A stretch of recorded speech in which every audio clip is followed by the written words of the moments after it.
Bismillahirrahmanirrahim. Welcome in my class. So we are going to read our third paragraph, third stanza, solitary reaper. To an extent, we can say it's also rapper, but there is a difference between British and Pakistani and American accent. But we most of the time we follow the accent of Britain. ठीक है, हम किसको follow करते हैं? British, बरतानी के accent को. वो क्या है? वो पा को था, टीएच थ को ऐसे बोलते हैं. अब हम उसको फॉलो करते हैं, but it is not like this. हमारी कौमी जुबान क्या है? उर्दू है ना. So we should follow the accent of Urdu like this. If we are going to study English and some other languages, it is not hard and fast rule for us to follow English, follow Chinese language. But for your better prospectus, आपके रोजगार के लिए, ठीक है, आप English सीख लें. For example आपने IELTS करना है, आपने कनाडा ऑस्ट्रेलिया पढ़ने के लिए जाना है, फॉर दैट पर्पस आप इसको सीख सकते हैं. लेकिन it's not like this you are going to be a more English than English. अंग्रेजों से ज़्यादा अंग्रेज बनने की कोशिश नहीं करते, ना मैं करता हूँ ना आप करें. जो हमारी कौमी ज़ुबान है उसी को फॉलो करें. हमारी कौमी उर्दू है और हमारी इलाके ज़ुबान क्या है? आपके इलाके ज़ुबान क्या है? और मेरी क्या है? पंजाबी. मैं ना पंजाबी बोलता हूँ, आप ना क्लास में पश्तो बोलें, सिर्फ क्या उर्दू बोलें. और अगर हो सकता है आप इंग्लिश को फॉलो कर लें. It is an international language and a language of science and technology. You won't be able to understand even your mobile phone and key phone and laptop and PCs. No, not at all. If you have a little bit understanding of English grammar or conversation or talking and structure and vocabulary and meanings, it is easy for you to understand what is essay, what is the inferiority complex, what is vocabulary game. So let me start. Will no one tell me what she sings? क्या कोई मुझे बताएगा कि वो क्या गाती है? ये सॉलिटरी रेपर जो तन्हा फसल काटने वाली लड़की का गीत उस पोएट को बड़ा अच्छा लग रहा है और वो बेचैन है. कह रहा है यार कोई बताएगा आस पास से देख के, कोई बताएगा कि मुझे वो क्या गा रही है. इतना सुरीला गीत है, चाहे वो गमगीन गीत है चाहे वो खुशी का गीत है, लेकिन मुझे वो क्या कर रहा है? मुझे अम्यूजमेंट दे रहा है, मुझे मेरे लिए मसरूर कुन गीत है, मुझे खुशी दे रहा है. Will no one tell me what she sings? क्या आपको बताएगा कि वो क्या करती है? बेटा आखिर पे साइन ऑफ इंटरोगेशन है और साथ में इसको हाइफन भी कह सकते हैं. पैरेंथेसिस टाइप जो चीजें होती हैं इसमें हाइफन है और इसका मतलब है कि ये चीज आगे इसका मजीद इसका अगला हिस्सा बयान किया जा रहा है, वो उसका जवाब दे रहा है. ठीक है. Perhaps शायद the plaintive numbers flow. शायद कोई दुख भरा, plaintive दुख भरा नंबर्स गाना फ्लो अलापती है. अब लिटरल मीनिंग यहाँ पे नंबर्स क्या होते हैं? तादाद, पॉइंट्स होते हैं, लेकिन यहाँ पर गाना होगा इसका. ठीक है. फ्लो क्या है? फ्लो का मतलब लिटरल मीनिंग होता है किसी चीज का बहना, बहाव. ठीक है. लेकिन यहाँ पर क्या होता है? जब गाना को अपनी लय में बोलता है ना, कोई नात पढ़ता है या गाना बोलता है, तो वो उसको कहते हैं कि अलापना. अल्फाज का अटरेंस होता है, मुंह से अल्फाज का निकलना. वो गाना दुख भरा गाना अलापती है. I am reading. प्लेंटिव दुख भरा, नंबर्स गाना, फ्लो अलापना. अच्छा, वो कहता है फार ओल्ड शायद की पुराना, अनहैप्पी नाखुशगवार, फार ऑफ थिंग्स पुरानी यादों के बारे में. फार बहुत दूर, ऑफ जो हो चुकी हैं, थिंग्स बातें यादें. ठीक है. कहते हैं नंबर को पुरानी बातों पुरानी यादों के बारे में बता रहा है. And battles long ago.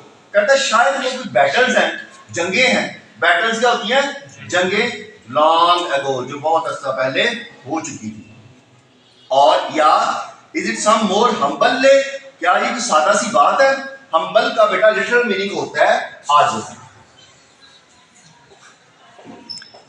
ठीक है. जैसे आप कहते हैं ना लेमैन, वो एक बहुत सादा इंसान है. अब ये इस ले का ताल्लुक इसके साथ है. ठीक है. वो कहता है Is it some more humble ले, क्या ये एक सादा सी बात है?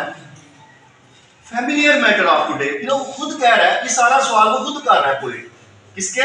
उस दोशीज़ा के बारे में, जवान लड़की के बारे में. Familiar matter of today. शायद आज का कोई फेमिलियर मैटर है, कोई जाना पहचाना मसला है, जाना पहचाना इशू है, उसके बारे में वो गाना गा रही है. Some natural sorrows, या कुछ कुदरती तौर पे उसको क्या है? सॉरो, दुख लगा है, कोई उसका लॉस हो गया, नुकसान हो गया है. और पेन या उसको कोई तकलीफ महसूस हो रही है, इस वजह से वो गाना क्या कर रही है, अलाप रही है, सुना गुनगुना रही। दैट हैज बीन, जो हो, जो रहा हो, that has been. For example I am saying a question to you, आप मुझे 10 दिन बाद 15 दिन बाद मिलते हैं, मैं आपको कहता हूं कि mister Ali, where have you been, where have you been, आप कहां रहे हैं, ठीक है। तो जो मोस्टली जो होता है ना इसमें प्रेजेंट परफेक्ट टेंस में, इसमें पैसिव में बात आ जाती है हैज बीन, ठीक है। दैट हैज बीन, जो हो रहा हो, एंड मे बी अगेन, या दोबारा हो सकता हो। मे सकना में मोस्टली होता है, ठीक है। जैसे आप कहते हैं मे कम इन, ठीक है, मे कैन डू दैट, ये सारे क्या होते हैं, मॉडल हेल्पिंग वर्ब्स होते हैं ना, जैसे ऑक्सिलरी वर्ब्स होती हैं। दैट हैज बीन, जो रहा हो, एंड मे बी अगेन, और हो सकता है, मे बी हो सकता है अगेन।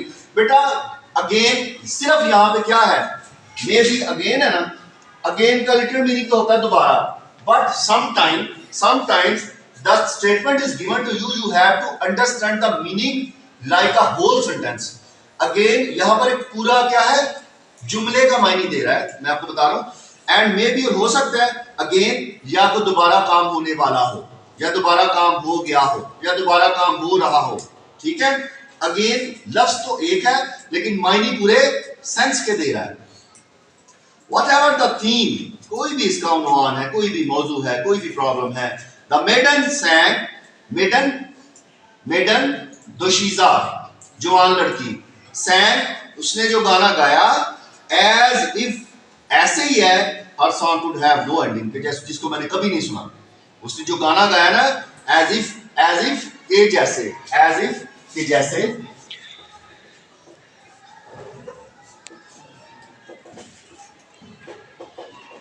जिसमें आप सीन्स कह सकते हैं कि जैसे लगता है कि उसने सारी जिंदगी ये सॉन्ग नहीं सुना। आई सा हर सिंगिंग एट हर वर्क, मैं उसको गाना गाते हुए और काम करते हुए देख सकता हूं।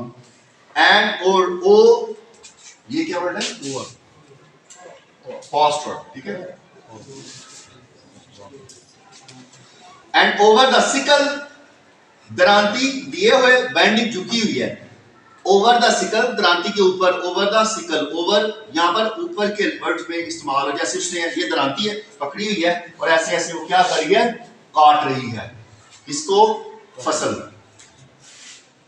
आई लिसन, मैंने गौर से सुना, मोशनलेस, मैं बेहिस हो गया, एंड स्टिल, और वहां पर क्या हो गया, स्टिल हो गया, साकन हो गया। दोबारा, आई लिसन, मैंने गौर से सुना, मोशनलेस, बेहिस हरकत हो गया, मैं हरकत ना कर सका, एंड स्टिल, और साकिन हो गया।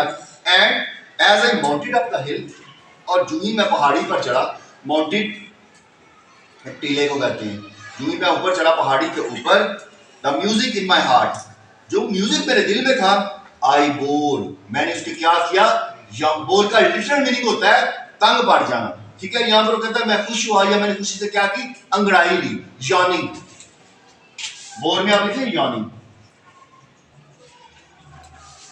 यॉन, लॉन्ग आफ्टर, लंबा अरसा तक, इट वॉज हर्ड नो मोर, शायर कहता है बहुत देर तक ऐसा सॉन्ग मैंने कभी नहीं सुना। तो यहाँ पर वो जितनी भी उसने बात की है पोइट ने, वो विलियम वर्ड्स क्या बता रहे हैं, क्योंकि वो पोइट ऑफ नेचर है और नेचर ही उनको सुकून देती है और नेचर से ही वो तस्कीन महसूस करते हैं। उस कहते हैं कि नेचर का ताल्लुक इंसान की रूह के साथ है। तकलीफ होती है, सुकून मिलता है, जख्म लगता है, मरहम पड़ता है, बेचैन होता है, चैन मिलता है, नींद नहीं आती तो नेचर को देखता है तो सुकून मिल जाता है। इसीलिए कहते हैं कि मैंने दोशीजा के जो सॉन्ग है आज तक नहीं सुना।